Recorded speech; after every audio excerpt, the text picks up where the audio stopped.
بسم اللہ الرحمن الرحیم۔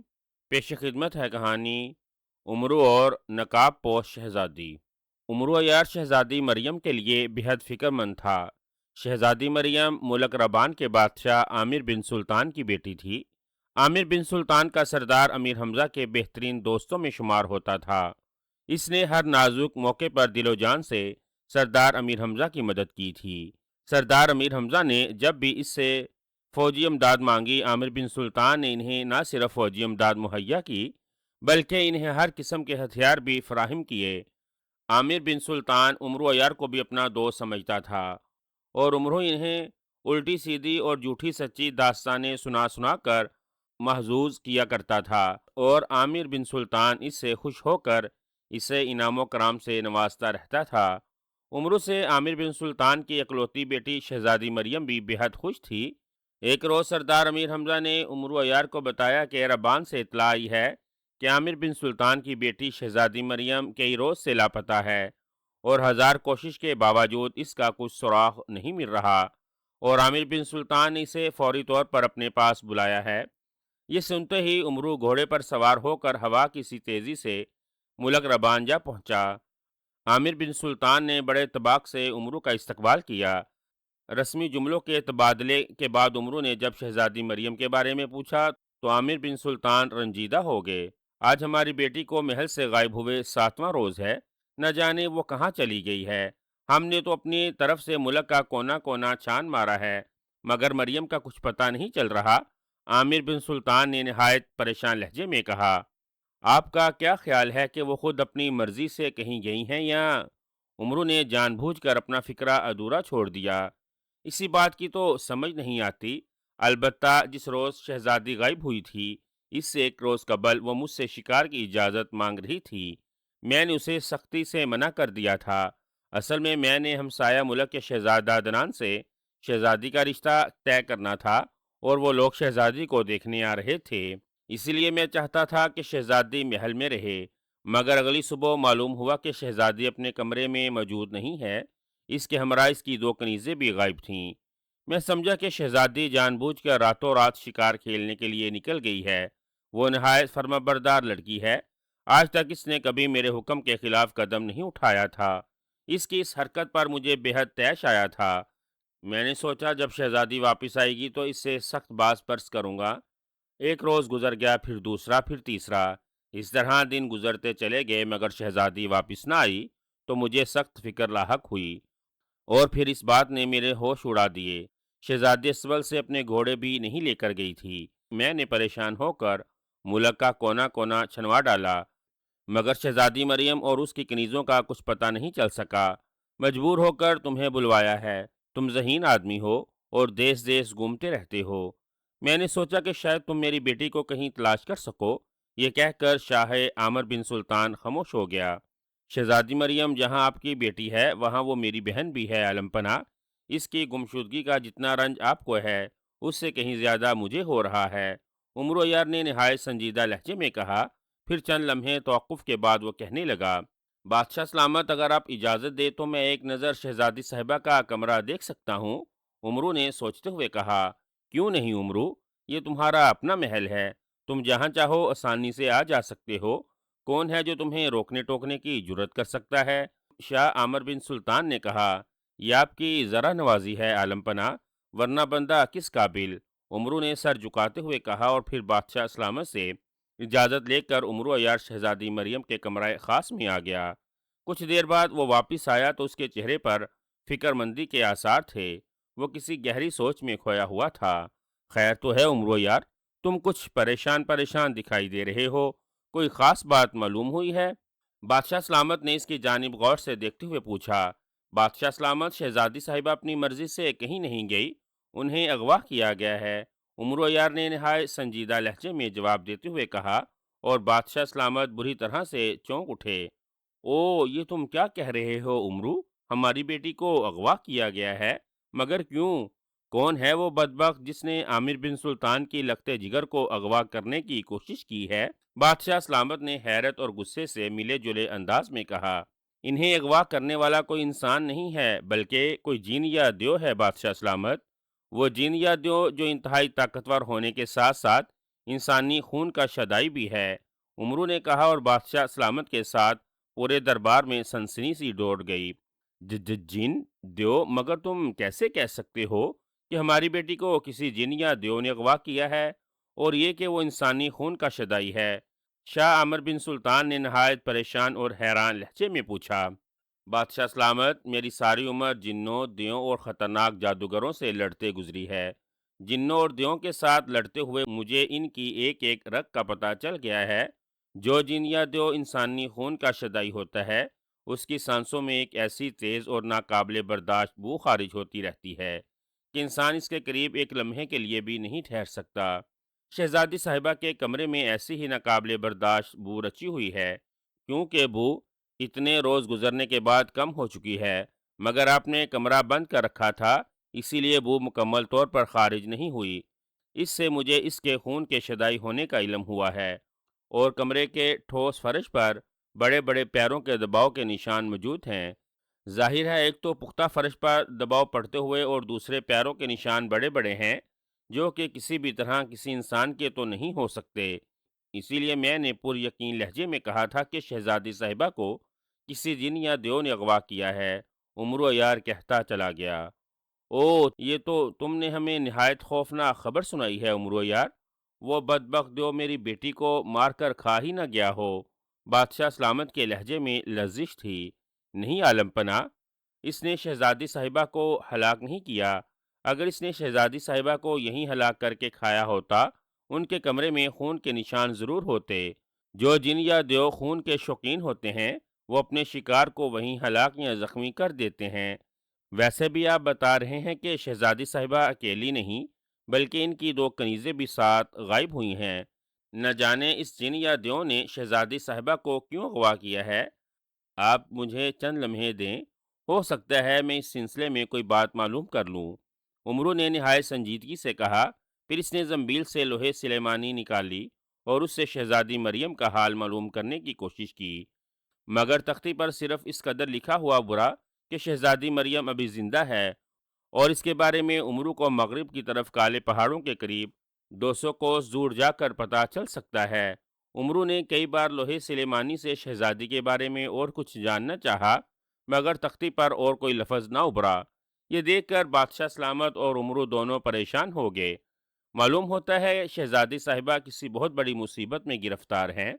مجھے اجازت دیجیے بادشاہ سلامت، میں ابھی اور اسی وقت کالے پہاڑوں کے سفر پر نکل جاتا ہوں۔ خدا نہ خواستہ شہزادی صاحبہ کو کوئی گرز نہ پہنچ جائے۔ عمرو نے بادشاہ سلامت سے اجازت لیتے ہوئے کہا۔ او، مگر عمرو یار، تم اتنی جلدی کالے پہاڑوں تک کس طرح سے جاؤ گے؟ وہ تو یہاں سے سینکڑوں کوس دور ہیں، تمہیں وہاں پہنچتے پہنچتے کئی دن لگ جائیں گے۔ بادشاہ سلامت نے پریشان لہجے میں کہا۔ اس بات کی آپ فکر مت کریں بادشاہ سلامت، میرے پاس ایک ایسا طریقہ ہے جو میں چند لمحوں میں ان کالے پہاڑوں کے درمیان پہنچ سکتا ہوں۔ بس آپ دعا کیجئے اس دوران شہزادی صاحبہ خیریت سے ہوں۔ باقی اگر وہ کسی خوفناک جن کے قبضے میں ہوں یا کسی ظالم اور خطرناک دیو کے قبضے میں، انہیں چھڑوا کر لانا میرا کام ہے۔ عمرو عیار نے فیصلہ کن لہجے میں کہا۔ او عمرو، اگر تم ہماری بیٹی کو اس ظالم جن یا دیو کے قبضے سے چھڑوا کر لے آؤ تو ہم تمہیں سونے چاندی میں تول دیں گے۔ عمرو یار، ہم تمہارا یہ احسان زندگی بھر نہیں بھولیں گے، اور ہاں، اگر تم کہو تو تمہارے ساتھ کوئی فوجی دستہ بھیج دیا جائے، کیا تم انہیں اپنے ساتھ لے جا سکو گے؟ بادشاہ سلامت نے جلدی سے کہا۔ نہیں بادشاہ سلامت، میں کسی بھی مہم میں کسی کو اپنے ساتھ ہرگز نہیں لے جاتا۔ ایسے کام میں تنہا ہی سر انجام دیا کرتا ہوں، عمرو نے مسکراتے ہوئے کہا، اور بادشاہ سلامت نے اس بات میں سر ہلا دیا۔ عمرو یار ان سے اجازت لے کر محل سے باہر آ گیا۔ اپنے گھوڑے پر سوار ہو کر اس نے گھوڑے کو ایڑ لگائی اور مغرب کی جانب روانہ ہو گیا۔ کئی گھنٹے لگاتار سفر کرنے کے بعد وہ ایک لکودک صحرا میں آ گیا، جہاں اسے دیکھنے والا کوئی نہ تھا۔ عمرو یار نے وہاں گھوڑا روکا اور گھوڑے پر سے اترایا۔ اس نے گھوڑے کی جانب اپنی زنبیل کا منہ کھول کر کہا، چل زنبیل میں۔ دوسرے ہی لمحے گھوڑا ہنسناتا ہوا ہوا میں اچھل کر زنبیل میں گھس گیا۔ عمرو نے زنبیل سے سنہری چپلیں نکالی اور پاؤں میں پہن لیں۔ سنہری چپلوں، مجھے جس قدر جلد ممکن ہو سکے کالے پہاڑوں کی وادی میں پہنچا دو۔ عمرو نے اتنا ہی کہا تھا کہ اسے ایک ہلکا سا جھٹکا لگا اور اس کا جسم آہستہ آہستہ فضا میں بلند ہونے لگا۔ سیدھا اٹھتا ہوا اس کا رخ ایک طرف ہوا، تب عمرو نے اپنے دونوں ہاتھ پھیلا دیے۔ دوسرے ہی لمحے وہ نہایت تیز رفتاری سے ایک طرف اڑا جا رہا تھا۔ تیز ہوا کی وجہ سے اس کا لباس بری طرح سے پھڑ پھڑا رہا تھا۔ عمرو یار کو اپنی پگڑی سنبھالنی مشکل ہو رہی تھی، مگر اس کے باوجود اس کے چہرے پر اطمینان کے تاثرات تھے۔ کئی گھنٹے لگاتار اڑنے کے بعد اس کی رفتار دھیمی ہو گئی۔ اس نے دیکھا دور ہر طرف کالے رنگ کے پہاڑ دکھائی دے رہے تھے۔ پہاڑوں پر شاید بہت سے درخت جل کر سیاہ ہو چکے تھے۔ یہی وجہ تھی کہ شاید ان پہاڑوں کو سیاہ پہاڑ کہا جاتا تھا۔ عمرو ان پہاڑوں کے ارد گرد ہوا میں اڑتا رہا، مگر اسے وہاں کوئی ایسی خاص بات دکھائی نہ دی۔ البتہ ایک جانب پہاڑوں کے قریب جنگل والے ایک حصے میں اسے بہت بڑا خیمہ دکھائی دیا۔ وہ خیمہ ایسا تھا جسے عموماً بادشاہ، شہزادے یا شہزادیاں شکار کے دوران رہنے کے لیے بنواتے تھے۔ خیمے کے باہر کئی سیاہ فام حبشی ادھر ادھر گھوم رہے تھے اور خیمے کی حفاظت کر رہے تھے۔ ان سب کے ہاتھوں میں بڑے بڑے پھلوں والی تلواریں تھیں اور انہوں نے سر پر زرد رنگ کے عمامے پہن رکھے تھے۔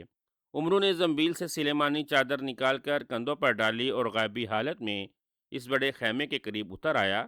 سنہری چپلیں اتار کر اس نے زنبیل میں رکھیں اور اپنی چپلیں زنبیل سے نکال کر پہن لیں اور ان وحشیوں کو غور سے دیکھنے لگا۔ وحشی بہت طاقتور اور سخت گیر دکھائی دے رہے تھے۔ وہ خیمے کے گرد اس انداز میں کھڑے تھے جیسے انہوں نے خیمے کو گھیرے میں لے رکھا ہو اور ان کی نظروں میں آئے ہوئے بغیر چڑیا کا بچہ بھی بچ کر نہیں جا سکتا تھا۔ عمرو حیرانی سے ان کی طرف دیکھتا ہوا آگے بڑھ رہا تھا کہ اچانک وہاں پر موجود سارے وحشی ایک ساتھ چونک اٹھے اور حیران نظروں سے ادھر ادھر دیکھنے لگے۔ ان سب کے چہروں پر بے پناہ پریشانی ابھر آئی تھی۔ انسان، کسی غیر متعلق انسان کی بو محسوس ہو رہی ہے۔ معلوم ہوتا ہے کوئی انسان اس طرف آ رہا ہے، ایک حبشی نے صاف لہجے میں کہا۔ اسے اپنی بولی میں بولتا دیکھ کر عمرو یار حیران ہوئے بغیر نہ رہ سکا۔ یہ بات بھی اس کے لیے حیران کن تھی کہ انہوں نے اس کی بو بھی پہچان لی تھی۔ شاید ان لوگوں کی سونگھنے کی حس ضرورت سے زیادہ ہی تیز تھی۔ وہ نہایت تیزی سے ادھر ادھر دیکھتے ہوئے سیدھے اس طرف آ رہے تھے جس طرف عمرو موجود تھا۔ اب تو عمرو یار کو خطرہ لاحق ہوا کہ یہ لوگ اس کے قریب آ کر چاروں طرف سے گھیر ہی نہ لیں، اور گھیر کر انہوں نے تلواریں گھمانا شروع کر دیں تو اس کا جسم غیبی حالت میں ہونے کے باوجود ٹکڑے ٹکڑے ہو کر ان کے قدموں میں جا گرے گا، اور پھر وہی ہوا جس کا عمرو کو خدشہ تھا۔ اس کے عقب سے بھی تلوار بردار وحشی آ گئے تھے اور وہ ایک دائرے کی صورت میں اس کی جانب بڑھ رہے تھے۔ گو ابھی تک عمرو ان کی نگاہوں سے اوجھل تھا، مگر اس کے باوجود وہ خود کو چوہے دان میں پھنستا ہوا محسوس کر رہا تھا۔ اسی وقت اچانک خیمے کا پردہ ہٹا اور اس میں سے ایک نقاب پوش لڑکی باہر نکلی۔ ان وحشیوں کو ایک طرف جاتا دیکھ کر اس کی آنکھوں میں حیرانی نظر آنے لگی۔ کیا بات ہے؟ تم سب کہاں جا رہے ہو؟ جانتے نہیں شہزادی صاحبہ نے تمہیں کس سختی سے حکم دے رکھا ہے کہ ان کے خیمے کے قریب سے ایک لمحے کے لیے بھی کوئی نہیں ہٹے گا، اور تم سب اس وقت خیمے سے دور ہو۔ اس کا مقصد نقاب پوش لڑکی کے لہجے میں بےحد کرختگی تھی۔ او عظیم خادمہ، وہ اصل میں ہم یہاں کسی انسان کی بو محسوس کر رہے ہیں۔ ہمیں کسی انسان کی بو تو آ رہی ہے، مگر وہ انسان کہیں دکھائی نہیں دے رہا۔ ہم اس کی تلاش میں اس طرف آئے تھے کہ کہیں وہ عظیم شہزادی کا کوئی دشمن ہی نہ ہو اور غیبی حالت میں اس طرف آ رہا ہو۔ ایک سیاہ حبشی نے نقاب پوش لڑکی کی جانب دیکھتے ہوئے قدرے سہمے ہوئے لہجے میں کہا، انسان اور اس طرف؟ تمہارا دماغ خراب ہے کیا؟ اس طرف کسی انسان کا کیا کام؟ تمہیں خود اپنی ہی بو آ رہی ہوگی۔ تم بھی تو انسان ہو، تم کون سا جن یا دیو ہو؟ چلو واپس اپنی اپنی جگہوں پر، اور ہاں بوکا، تمہیں شہزادی صاحبہ بلا رہی ہے، چلو میرے ساتھ۔ نقاب پوش لڑکی نے تحکمانہ لہجے میں کہا، اور ایک حبشی نے جلدی سے سہمے ہوئے انداز میں سر ہلا دیا۔ نقاب پوش لڑکی واپس خیمے میں چلی گئی اور حبشی سر جھکائے اس کے پیچھے جانے لگا۔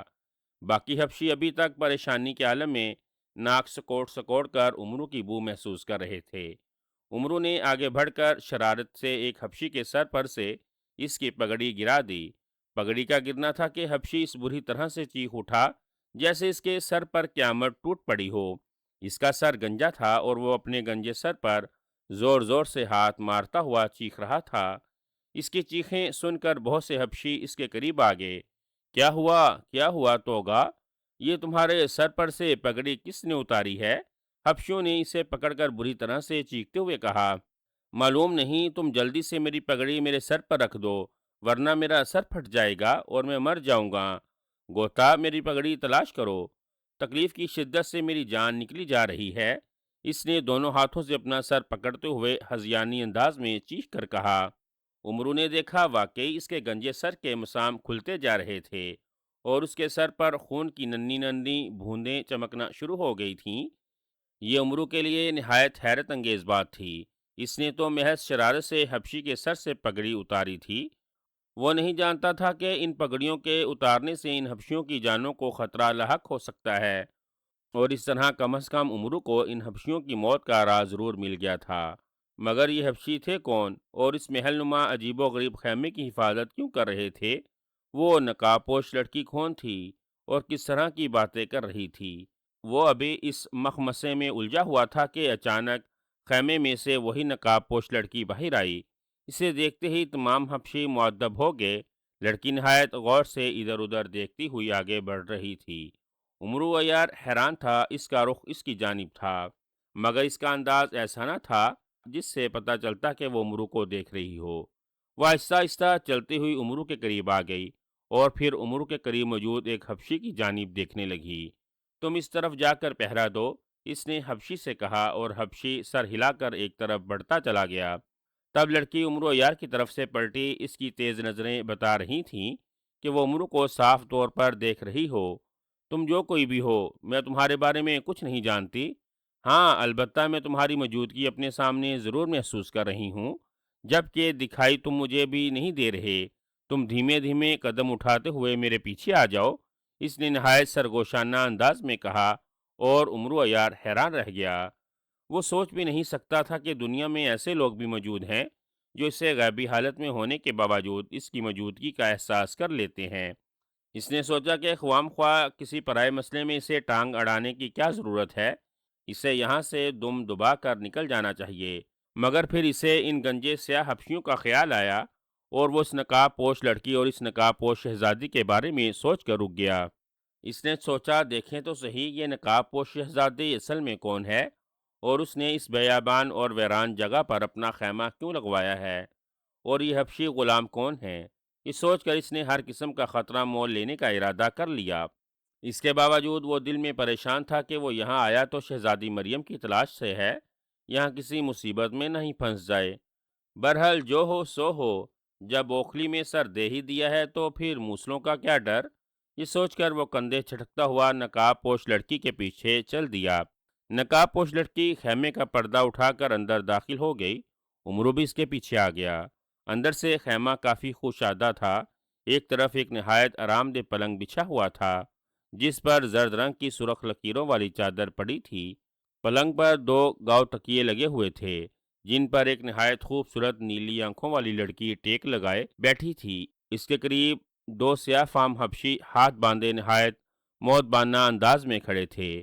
پلنگ کے پچھلے حصے میں ایک شمع دان نظر آ رہا تھا، جس پر موم بتی پگھلتی ہوئی ختم ہونے کو آ رہی تھی، اور اس کی لو سے سیاہ رنگ کا دھواں نکل رہا تھا۔ لڑکی کے چہرے پر بھی نقاب تھا، اور وہ نہایت حیران انداز میں اندر آنے والی نقاب پوش لڑکی کی جانب دیکھ رہی تھی۔ سہانی، تم اکیلی آئی ہو؟ تم تو کہہ رہی تھی کہ تم باہر سے کسی انسان کو لینے جا رہی ہو، مگر کہاں ہے وہ انسان؟ پلنگ پر بیٹھی خوبصورت لباس والی لڑکی نے نہایت شیریں انداز میں آنے والی نقاب پوش لڑکی سے پوچھا۔ وہ انسان میرے ساتھ ہے شہزادی صاحبہ، لیکن اس وقت اس نے خود کو غائب کر رکھا ہے۔ آپ حکم دیں، وہ بھی آپ کے سامنے ظاہر ہو جائے گا۔ آنے والی نقاب پوش لڑکی نے نہایت مؤدبانہ انداز میں کہا، اور عمرو اس کی بات سن کر حیران رہ گیا۔ کس قدر وثوق سے وہ کہہ رہی تھی کہ شہزادی صاحبہ اگر اسے حکم دے دے گی تو وہ اس کے سامنے ظاہر ہو جائے گا۔ اچھا ٹھیک ہے، اے نیک دل انسان، تم جو کوئی بھی ہو، ہمارے سامنے آؤ، ڈرو نہیں، ہم تمہیں نقصان نہیں پہنچائیں گے، صرف تمہاری صورت دیکھیں گے۔ اگر تم ہمارے مطلوبہ انسان ہوئے تو ٹھیک، ورنہ تمہیں چھوڑ دیا جائے گا۔ نقاب پوش شہزادی نے غیبی حالت میں موجود عمرو عیار سے مخاطب ہو کر کہا۔ پہلے تو عمرو کا دل چاہا کہ وہ یوں ہی خاموش کھڑا رہے، مگر اس لڑکی کے جملوں میں نہ جانے ایسی کیا بات تھی، کیا جادو تھا کہ بے اختیار عمرو نے کاندھوں سے سلیمانی چادر اتار دی اور ان کے سامنے ظاہر ہو گیا۔ اس کا چہرہ دیکھ کر نقاب پوش شہزادی بری طرح سے اچھلی، اس کی آنکھوں میں شدید حیرت اور خوف لہرانے لگا۔ او عمرو یار، تم یہاں کیسے؟ تم تو نقاب پوش لڑکی نے گھبرائے ہوئے لہجے میں کہا، اور عمرو چونک کر اس کی جانب دیکھنے لگا۔ وہ اس کی جانب غور سے دیکھ رہا تھا، مگر لڑکی نے نقاب اس انداز میں چہرے پر ڈال رکھا تھا کہ اس کا چہرہ پہچاننا مشکل ہو رہا تھا۔ اس کی آنکھیں ضرور نیلے رنگ کی تھیں، مگر نیلی آنکھوں والی شہزادی کے بارے میں عمرو نہیں جانتا تھا۔ وہ حیران ہو رہا تھا کہ نقاب پوش شہزادی نے اسے پہچان تو لیا ہے، مگر وہ اسے کسی طرح سے بھی نہ پہچان سکا تھا۔ نہ جانے وہ کون ہے۔ ہاں، میں عمرو یار ہی ہوں، مگر آپ کون ہیں شہزادی صاحبہ؟ آپ کی آواز، آپ کی آنکھیں میرے لیے غیر مانوس سی ہیں۔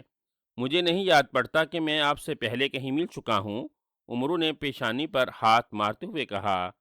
او ہاں ٹھیک ہے، واقعی تم مجھے نہیں جانتے، مجھے تو بس اپنے خاص علم سے تمہارے بارے میں پتا چلا تھا۔ خیر کوئی بات نہیں، تم بیٹھو، یہاں بیٹھو، تم ہمارے مطلوبہ آدمی نہیں ہو، کھاؤ پیو اور یہاں سے واپس چلے جاؤ، نقاب پوش شہزادی نے جلدی سے کہا، مگر عمرو یار اس کے لہجے میں عجیب بے چینی اور پریشانی محسوس کر رہا تھا، جیسے وہ اس سے بہت کچھ کہنا چاہتی ہو مگر کسی خاص وجہ سے بات ٹال رہی ہو۔ وہ بار بار ذہن پر زور ڈال رہا تھا کہ یہ آواز اس نے کہاں سنی ہے، اور یہ نیلی خوبصورت آنکھیں کس کی ہو سکتی ہیں؟ کم از کم یہ شہزادی مریم تو ہرگز نہیں ہو سکتی۔ اس کی آنکھیں سیاہ تھی اور آواز بھی کافی باریسی تھی۔ کیا سوچ رہے ہو عمرو یار؟ آؤ ہمارے پاس پلنگ پر بیٹھ جاؤ، عمرو یار کے لیے خاص مشروب اور پھل حاضر کیے جائیں۔ نقاب پوش شہزادی نے پہلے عمرو سے پھر قریب کھڑے سیاہ فام حبشیوں کی طرف دیکھ کر تحکمانہ لہجے میں کہا، اور حبشی سر ہلا کر وہاں سے غائب ہو گئے۔ عمرو یار جھجکتا ہوا پلنگ کے قریب آ گیا اور چاروں طرف دیکھتا ہوا شہزادی کے قریب بیٹھ گیا۔ شہزادی پلنگ پر اونچی ہو کر بیٹھ گئی اور عمرو کے آگے گاؤ تکیے کر دیے۔ نقاب پوش شہزادے کی آنکھوں میں شدید پریشانی لہرا رہی تھی۔ وہ بار بار بے چین نگاہوں سے کبھی عمرو اور کبھی اپنے عقب میں موجود شمعدان کی جانب دیکھ رہی تھی۔ عمرو یار گاؤ تکیے سے ٹیک لگا کر آرام سے پلنگ پر نیم دراز ہو گیا۔ اسی وقت اس کے قریب وہی دو حبشی نمودار ہوئے جنہوں نے تشت اٹھا رکھے تھے۔ ان میں سے ایک حبشی کے ہاتھوں میں پھلوں والا تشت تھا اور دوسرے کے ہاتھ میں مشروب والا تشت نظر آ رہا تھا۔ پھلوں کا تھا لے کر سیاہ فام حبشی عمرو کے سامنے جھک گیا اور عمرو تشت میں سے پھل لینے لگا۔ عمرو کو باہر سے لانے والی نقاب پوش لڑکی عمرو کے سرہانے بیٹھ گئی تھی۔ اس کے ہاتھ میں سفید پروں والا پنکھا تھا۔ وہ شہزادی کے حکم سے اسے جھلنے لگی۔ شہزادی بے چینی کے عالم میں بار بار پلٹ کر شمعدان کی جانب دیکھ رہی تھی۔ نہ جانے کیا بات تھی کہ اس کی آنکھوں میں بلا کا خوف چھایا ہوا تھا۔ کیا بات ہے شہزادی صاحبہ؟ آپ خاصی پریشان دکھائی دے رہی ہیں، خیریت تو ہے؟ اور کیا میں آپ لوگوں کے بارے میں جاننے کی جسارت کر سکتا ہوں کہ آپ کون ہیں اور اس ویران بیابان کالے پہاڑ کے جنگل کے قریب آپ نے خیمہ کیوں لگایا ہوا ہے، اور یہ کہ آپ کس ملک کی شہزادی ہیں؟ عمرو نے شہزادی کی جانب دیکھتے ہوئے پوچھا۔ عمرو، میں تم مجھے نہیں پہچانتے؟ میں شہزادی کاپو شہزادی نے گھبرائی ہوئی نظروں سے پلٹ کر شمعدان کی جانب دیکھا، پھر دیکھتی رہ گئی۔ اس کی آنکھوں میں بلا کا خوف ابھر آیا۔ شمعدان میں سے نیلے رنگ کا دھواں اٹھنے لگ گیا تھا۔ شروع میں دھواں بے حد ہلکا تھا، مگر آہستہ آہستہ وہ پھیل کر ایک جگہ اکٹھا ہو گیا اور اسی وقت اس میں سے ایک نہایت بھیانک چہرہ ابھر آیا۔ اس چہرے کی آنکھیں بے حد بڑی بڑی تھیں، ناک موٹی، بڑے بڑے ہونٹ اور بے حد لمبے اور نوکیلے دانتوں کے پیچھے جھانکتی ہوئی سرخ زبان اسے بے حد خوف ظاہر کر رہی تھی۔ کیا بات ہے شہزادی صاحبہ؟ آپ خاموش کیوں ہو گئی ہیں؟ آپ کچھ کہنا چاہ رہی تھیں؟ عمرو جو اس وقت حبشی کے تش سے انگور توڑ رہا تھا، اس نے چونک کر شہزادی کی جانب دیکھا اور پھر شہزادی کو ایک طرف گردن موڑ کر دیکھتا پا کر اس نے بھی گردن گھمائی، اور پھر جب اس کی نظریں نیلے دھوئیں اور اس میں جھانکتے ہوئے خوفناک چہرے پر پڑی تو وہ بری طرح سے اچھل پڑا۔ اوہ کون ہو تم شہزادی صاحبہ؟ یہ کیا بلا ہے؟ عمرو نے پلنگ پر سے چھلانگ مار کر نیچے اترتے ہوئے کہا۔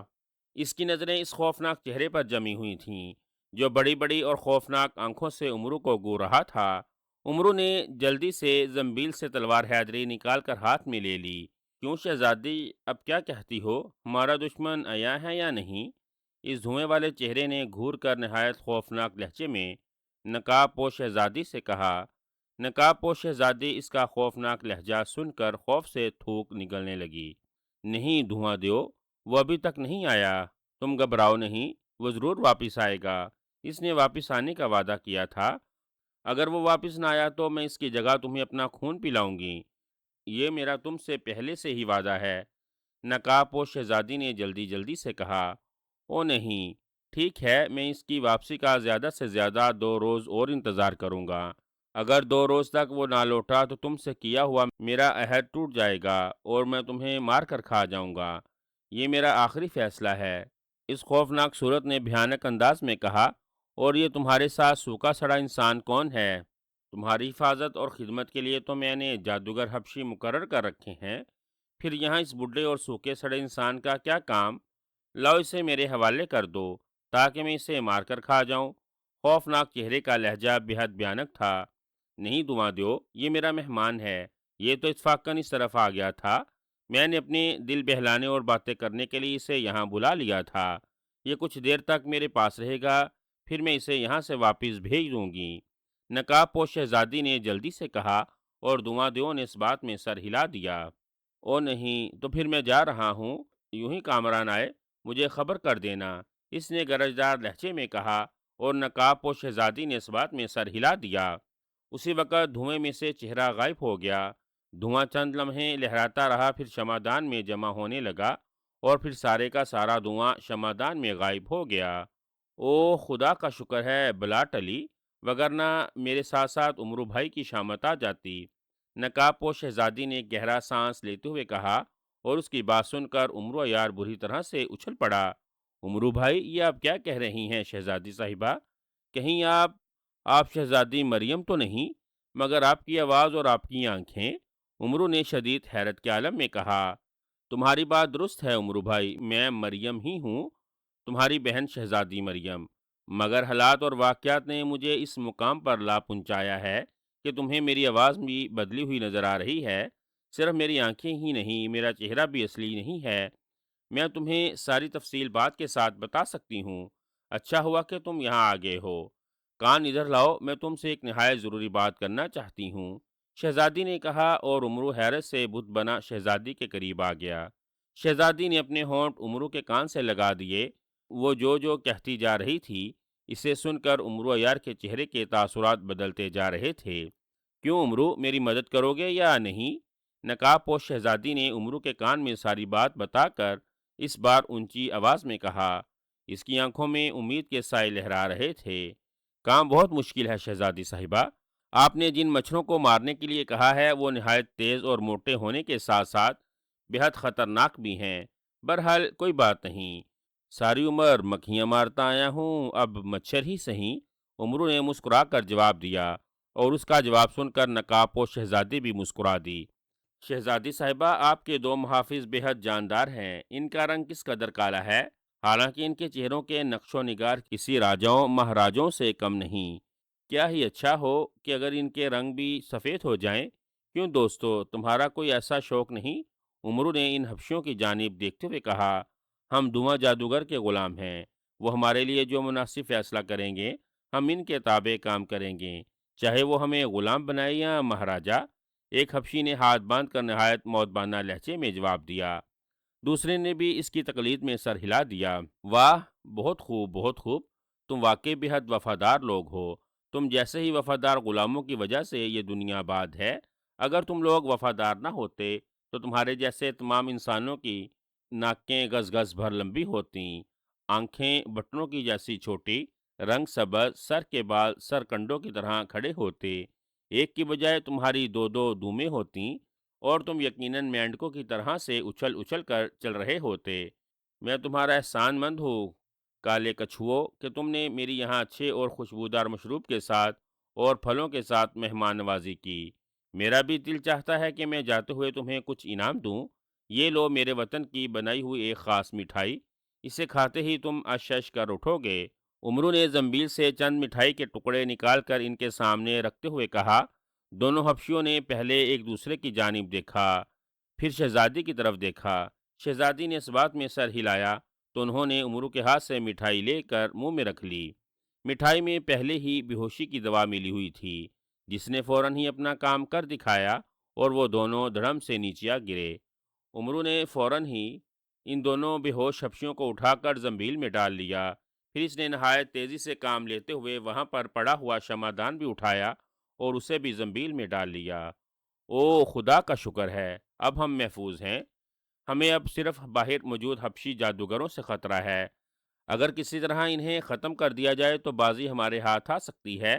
شہزادی مریم نے مسرر برے لہجے میں کہا۔ اس کی آنکھوں میں جوش تھا۔ ان کی آپ فکر مت کریں، بلکہ آپ مجھے اپنے متعلق بتائیے کہ آپ یہاں کس طرح سے پہنچیں اور آپ کی آواز اور آنکھوں کا رنگ کیوں بدل گیا؟ یہ حبشی کون ہے اور دھواں دیو کون ہے؟ آپ یہاں کس کا انتظار کر رہی ہیں؟ عمرو یار نے ایک ہی سانس میں کئی سوال کر دیے۔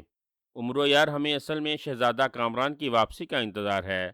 تم کامران کو نہیں جانتے۔ ایک روز میں اور کامران ایک جنگل میں شکار کھیل رہے تھے کہ ہمارے سامنے یہ دھواں دیو آ گیا۔ اسے دیکھ کر ہم بہت گھبرائے۔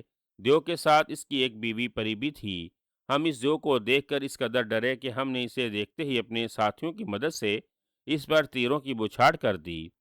تیروں نے دیو کا تو کچھ نہیں بگاڑا، البتہ اس کی بیوی پری ان تیروں سے ضرور ہلاک ہو گئی تھی، جس پر نیلا دیو بے حد غضبناک ہوا۔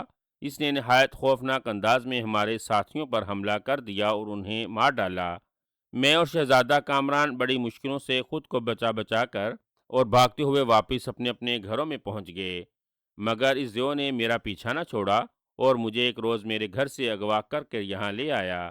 اصل میں یہی وہ جگہ تھی جہاں ہمارے ہاتھوں اس کی بیوی ہلاک ہوئی تھی۔ میرے ساتھ ساتھ وہ شہزادے کامران کو بھی پکڑ کے لے آیا تھا اور شہزادہ کامران کو میرے سامنے مار کر مجھ سے شادی کرنا چاہتا تھا۔ اسی دوران دیووں کی نگری سے اس کے بادشاہ کا کوئی اہم بلاوا آ گیا، لہٰذا اسے فوراً واپس جانا پڑا۔ اسی لیے اس نے یہاں ایک بہت بڑا سا خیمہ لگوا دیا اور ہماری حفاظت کے لیے جادوگر حبشی مقرر کر دیے۔ میرے ساتھ ساتھ اس نے میری دو کنیزوں کو بھی اغوا کیا تھا۔ ایک تو ڈر کے مارے پہلے ہی مر گئی تھی، دوسری کو اس نے میرے پاس چھوڑ دیا تھا۔ بہرحال اس نے کہا کہ شہزادہ کامران چند دن اپنی زندگی لے لے اور جی لے۔ چند دنوں بعد وہ واپس آ کر اسے اپنی بیوی کا نہایت بھیانک انداز میں انتقام لے کر اسے مار ڈالے گا۔ ان دنوں شہزادہ کامران کی والدہ بے حد بیمار تھیں۔ وہ انہیں اس حال میں چھوڑنا نہیں چاہتا تھا۔ ہم نے دھواں دیو سے بڑی منت سماجت کی کہ شہزادہ کامران کی ماں بہت بیمار ہے۔ جب تک وہ دیووں کی نگری میں اپنے بادشاہ کے پاس جا رہا ہے، وہ شہزادے کو واپس اس کے محل چھوڑ آئے اور شہزادہ کامران نے اس سے وعدہ کیا 1 یا 2 روز بعد وہ واپس لوٹ آئے گا، پھر بے شک وہ اس سے اپنی بیوی کی موت کا انتقام لے لے۔ پہلے تو دھواں دیو نہ مانا، مگر جب ہم نے اسے حضرت سلیمان کی قسم دی تو اس نے ہمیں 1 ہفتے کی مہلت دے دی اور دیو شہزادے کو لے کر واپس چلا گیا۔ اس نے شہزادے کو ایک اڑن قلین بھی دیا تھا کہ ٹھیک 7ویں روز وہ اس قلین پر بیٹھ کر واپس آ جائے، ورنہ وہ شہزادی کو مار ڈالے گا اور پھر اس کے ملک میں آ کر اسے اور اس کے سارے محل والوں کو بھی زندہ نہیں چھوڑے گا۔ عمرو بھائی، یہ جادوگر حبشی ہمیں عجیب و غریب نہایت عمدہ پھل کھلاتے اور مشروب پلاتے ہیں۔ یہی وجہ ہے کہ تمہیں میری آنکھوں کا رنگ اور آواز بدلی ہوئی محسوس ہو رہی ہے، حالانکہ میری شکل ہو بہو پہلے جیسی ہے۔ شہزادی مریم نے جلدی جلدی تفصیل بتاتے ہوئے کہا۔ او، تو کیا آپ کا خیال ہے شہزادہ کامران اپنے وعدے کے مطابق واپس آ جائے گا؟ اگر وہ اڑن قلین لے کر کسی اور طرف نکل گیا تو؟ عمرو نے خدشہ ظاہر کیا۔ اول تو میں شہزادہ کامران کو اچھی طرح سے جانتی ہوں، وہ وعدے کا پکا ہے، وہ ضرور واپس آئے گا۔ یہ الگ بات ہے کہ اسے ذرا دیر ہو گئی ہے، مگر عمرو تم تو جانتے ہو کہ ہم نے جان بوجھ کر اس دیو کی بیوی کو نہیں مارا۔ کیا تم ایسا نہیں کر سکتے کہ کسی طرح اس دیو اور اس کے حبشی جادوگروں کو مار ڈالو؟ شہزادی مریم نے عمرو کی جانب التجا امیز نظروں سے دیکھتے ہوئے کہا، اور عمرو کسی گہری سوچ میں ڈوب گیا۔ ٹھیک ہے شہزادی صاحبہ، یہ دیو چونکہ آدم خور بھی ہیں اور ان کا انداز بتاتا ہے کہ وہ نہایت ضدی اور خود سر ہیں، اگر اسے نہ مارا گیا تو یہ کم از کم شہزادہ کامران کو تو ہرگز زندہ نہیں چھوڑے گا۔ آپ نے میرے کان میں یہی بات کہی تھی کہ میں کسی طرح خیمے میں موجود حبشیوں کو ختم کر دوں اور خیمے سے باہر موجود جادوگر حبشیوں کو ہلاک کر دوں۔ ٹھیک ہے شہزادی صاحبہ، آپ یہیں رکیے، میں ابھی ان کالے لنگوروں کی دموں پر پاؤں رکھ کر آتا ہوں، امرو نے کہا، اور شہزادی ہنس پڑی۔ امرو نے زنبیل سے سلیمانی چادر نکال کر کندھوں پر ڈالی اور نگاہوں سے اوجھل ہو گیا۔ پھر اس نے زنبیل سے تلوار حیدری نکال کر ہاتھ میں پکڑ لی اور غیبی حالت میں خیمے سے باہر نکل آیا۔ جادوگر جلاد حبشی بددستور خیمے کے گرد گھوم رہے تھے۔ او کالے لنگوروں کی ناخلف اولاد، سنو کہ میں تم سب کو ہلاک کرنے کے لیے آ گیا ہوں۔ میرا نام غیبی جادوگر ہے اور مجھے تمہارے آقا دھواں جادوگر نے بھیجا ہے۔ امرو نے ان کے درمیان آ کر انہیں للکار کر کہا اور جلاد حبشی چونک کر ادھر ادھر دیکھنے لگا۔ امرو نے آگے بڑھ کر تلوار کی نوک سے ایک حبشی جادوگر کے سر سے پگڑی اتار دی۔ وہ حبشی تڑپ کر سیدھا ہوا اور امرو نے تلوار اس کے گنجے سر پر اس زور سے ماری کہ اس کا سر ٹھیک 2 حصوں میں تقسیم ہو گیا۔ وہ حبشی جادوگر نیچے گرا ہی تھا کہ امرو نے دوسرے جادوگر کی پگڑیاں بھی ہوا میں اچھال دی۔ تمام حبشی جادوگر تلواریں لہراتے ہوئے امرو کو پکڑنے کے لیے چاروں طرف گھومنے لگے۔ امرو ان کی تلواروں کی گردش سے بچتا بچاتا قریب ہی موجود ایک اونچے درخت کے پیچھے چھپ گیا۔ وہ حبشی جادوگر جس کے سر سے امرو نے پگڑی اچھالی تھی، اس کے سر کے مسام تیزی سے پھیلنے لگے اور ان مساموں میں سے خون کی پچکاریوں کی مانند ابلنے لگا۔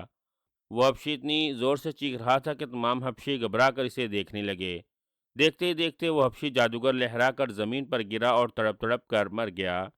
تمام حبشی گھبرا کر پیچھے ہٹے کہ ایک تیر سنسناتا ہوا آیا اور ایک اور حبشی کی پگڑی اچھال کر لے گیا۔ اس حبشی نے گھبرا کر پگڑی کو پکڑنا چاہا کہ ایک اور تیر سنسناتا ہوا آیا اور تیسرے جادوگر کی پگڑی اس کے سر سے غائب ہو گئی۔ پھر تو جیسے تیروں کی بارش شروع ہو گئی اور جادوگروں کی پگڑیاں اچھلنے لگیں۔ تیر کچھ اس انداز سے آ رہے تھے کہ پگڑیوں کو پروتے ہوئے خیمے کی چھت میں پیوست ہو جاتے۔ دیکھتے ہی دیکھتے پگڑیاں خیمے کی چھت پر ایسے نظر آنے لگیں جیسے کہ یاریوں میں پھول کھلے ہوں۔ تمام گنجے حبشی جادوگروں کے سروں کے مسام کھلتے جا رہے تھے۔ ان کی چیخوں سے فضا تھر تھرا رہی تھی۔ جادوگر اس بری طرح سے اچھل اور تڑپ رہے تھے جیسے مچھلیاں جال میں پھنسی تڑپتی ہیں۔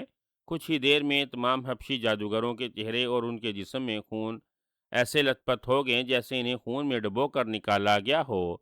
دیکھتے ہی دیکھتے تمام حبشی جادوگر تڑپ تڑپ کر ہلاک ہو گئے۔ ان حبشی جادوگروں کے مرتے ہی امرو یار تیر کمان سنبھالے درخت کے پیچھے سے باہر آ گیا اور چادر سلیمانی اتار کر خیمے کی طرف بڑھانے لگا۔ اسی وقت سائیں سائے کی آواز سن کر اس نے سر اٹھایا۔ دور سے اسے ایک قلین اڑتا ہوا نظر آیا۔ قلین کا رخ اس طرف تھا اور اس پر ایک نہایت خوبصورت نوجوان شہزادہ دونوں ہاتھ کوہلوں پر رکھے نہایت شان سے کھڑا تھا۔ امرو حیرت سے اس قلین اور شہزادے کو دیکھنے لگا۔ قلین آہستہ آہستہ زمین پر اتر گیا اور اس پر سے خوبصورت شہزادہ اتر کر حیرت بھری نظروں سے زمین پر پڑی ہوئی حبشیوں کی لاشوں کو دیکھنے لگا۔ اس کی آنکھوں میں شدید حیرت لہرا رہی تھی۔ پھر اس کی نظر جب امرو پر پڑی تو وہ تیزی سے اس کے قریب آ گیا۔ کون ہو تم اور یہ سب کیا؟ ان حبشیوں کو کس نے مارا ہے؟ آنے والے شہزادے نے امرو کی جانب دیکھ کر تیز اور حیرت بھرے لہجے میں پوچھا۔ میرا نام امرو عیار ہے اور ان حبشی جادوگروں کو میں نے مارا ہے۔ تم غالباً شہزادہ کامران ہو۔ آؤ جلدی کرو، خیمے میں شہزادی مریم انتظار کر رہی ہے تمہارا، وہیں چل کر تمہیں ساری تفصیل کا پتہ چل جائے گا۔ امرو یار نے فاتحانہ انداز میں سینہ پھلاتے ہوئے کہا۔ شہزادہ کامران چند لمحے شکی نگاہوں سے امرو کی جانب دیکھتا رہا، پھر وہ سر ہلا کر امرو کے ساتھ خیمے میں چلا گیا۔ شہزادی مریم شہزادہ کامران کو دیکھ کر بہت خوش ہوئی۔ شہزادہ کامران، میں جانتی تھی کہ تم ضرور آؤ گے، تم اپنے وعدے کے پکے ہو، مگر اب ہمیں گھبرانے کی ضرورت نہیں۔ یہ امرو عیار ہے میرا بھائی، اس نے تمام حبشی جادوگروں کا خاتمہ کر دیا ہے۔ دھواں جادوگر دیو کا شمادان بھی اس نے اپنی طلسمی زنبیل میں قید کر لیا ہے۔ شہزادی مریم نے شہزادہ کامران کو ساری تفصیل بتاتے ہوئے کہا۔ شہزادہ کامران امرو سے مل کر بہت خوش ہوا اور اس نے اس سے نہایت پرتباک انداز میں ہاتھ ملائے۔ امرو بھائی، کیا دھواں دیو ہمیشہ تمہاری زنبیل میں رہے گا؟ وہ ہمیں مارنے کے لیے دوبارہ تو باہر نہیں آ جائے گا؟ شہزادہ کامران نے ڈرے ہوئے لہجے میں پوچھا۔ اس کا زندہ رہنا خطرناک ہے شہزادہ کامران، وہ کسی بھی لمحے زنبیل سے باہر آ سکتا ہے۔ اس کا ہم تینوں کو مل کر خاتمہ کرنا ہوگا۔ یہ لو تلواریں اور تیار کھڑے ہو جاؤ۔ میں زنبیل کو حکم دیتا ہوں کہ وہ شمادان سے دھواں دیو کو نکالے اور زنبیل سے باہر پھینک دے۔ یوں ہی دھواں دیو زنبیل سے باہر آئے، تم فوراً تلواروں سے اس پر پل پڑنا، اس طرح اس کا خاتمہ ممکن ہے۔ عمرو نے زنبیل سے شہزادی مریم اور شہزادہ کامران اور شہزادی کی کنیز کو ایک ایک تلوار نکال کر دے دی، اور خود بھی اس نے تلوار حیدری اپنے ہاتھ میں لے لی۔ پھر عمرو نے انہیں ہوشیار رہنے کا کہہ کر زنبیل کا منہ کھولا اور زنبیل سے دھواں دیو کو باہر نکلنے کا حکم دیا۔ اسی وقت نیلے رنگ کا ایک بہت بڑا خوفناک شکل والا دیو زنبیل سے نکل کر باہر آ گرا۔ اس کے باہر گرتے ہی شہزادہ کامران، شہزادی مریم اور اس کی کنیز دیو پر تلواروں سے پل پڑی۔ دیو بری طرح سے ہاتھ پاؤں مارتے ہوئے چیخنے چلانے لگے، مگر اس سے پہلے کہ وہ اپنے بچاؤ کے لیے کچھ کرتا، ان سب نے بجلی کی سی تیزی سے تلواریں مارتے ہوئے اس کے ٹکڑے ٹکڑے کر دیے۔ خس کم جہاں پاک، عمرو نے دیو کے خاتمے کے بعد ایک گہرا سانس لیتے ہوئے کہا۔ شہزادی مریم اور شہزادہ کامران کے چہروں پر خوشی پھوٹ رہی تھی۔ وہ سب بے اختیار ہو کر عمرو سے لپٹ گئے، کیونکہ یہ کارنامہ حقیقت میں اسی نے سر انجام دیا تھا۔ اگر وہ نہ ہوتا تو اس ظالم دیو نے شہزادہ کامران کو یقیناً ہلاک کر دینا تھا اور شہزادی مریم کو شادی پر مجبور کرنا تھا۔ عمرو نے ان سب کو اڑن کلین پر بٹھایا اور اڑن کلین کو ملک ربان کی طرف اڑنے کا حکم دیا۔ کلین فضا میں اٹھا اور نہایت تیزی سے آسمان کی جانب اڑنے لگا۔ شہزادہ اور شہزادی بے حد خوش دکھائی دے رہے تھے، اور عمرو دل میں سوچ رہا تھا کہ وہ بادشاہ سلامت سے جا کر درخواست کرے گا کہ وہ شہزادی مریم کی شادی شہزادہ کامران سے کر دے۔ اس کا یقین تھا کہ وہ دونوں ایک دوسرے سے بہت پیار کرتے تھے۔ یہی وجہ تھی کہ وہ دونوں پلکیں چھپکائے بغیر ایک دوسرے کی جانب دیکھے جا رہے تھے، اور عمرو انہیں دیکھ کر مسکرا رہا تھا۔